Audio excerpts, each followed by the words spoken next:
यो बिग्रीमा रहेको जग्गा चाहिँ हेटौडा उपमहानगरपालिका वडा नम्बर 13 पदम पोखरीमा हैन त। पदम पोखरीमा यो 20 फिटको ढलान बाटोमा जोडिएको नौधुर जग्गा है हाम्रो। नौधुर जग्गा चाहिँ अर्जन बिग्रीमा आइसकेको छ।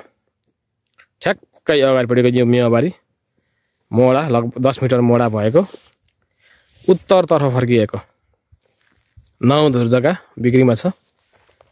अनि यो ठ्याक्कै यहाँनिर यो अगाडिको अनि पछाडि त्यो डिल भइहाल्यो। त्यो डिलसम्म को जमिन चाहिँ बिग्रीमा रहेको छ। अब मूल्य जम्मा मूल्यको कुरो गर्दा चाहिँ मूल्य चाहिँ जम्मा 15 लाख रुपैयाँ है।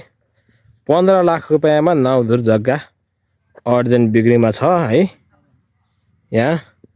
अनि अब त्यति मूल्य भनेको मात्रै हो। अनि 2-4 पैसा मिलाउन सकिन्छ। तपाईहरुले जग्गा हेरेर जग्गा लिने कन्फर्म भयो भने 2-4 पैसा मिलाउन सकिन्छ मूल्य आपसी सहमतिमा है।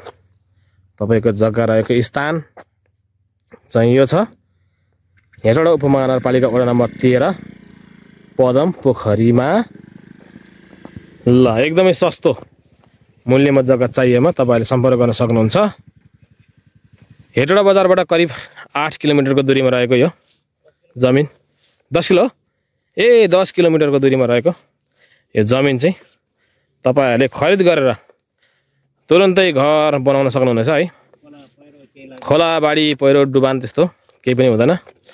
अनि स्कुल बोर्डिङको एकदमै सुविधा, बत्ती पानीको टेन्सन छैन, 24 घण्टा उपलब्ध हो। अनि यो हाम्रो चाहिँ यो ठ्याक्कै जग्गामा छिर्ने बाटो। अनि यो अगाडिपट्टि चाहिँ एउटा मेन बाटो पनि छ। यो मेन बाटोबाट तपाईको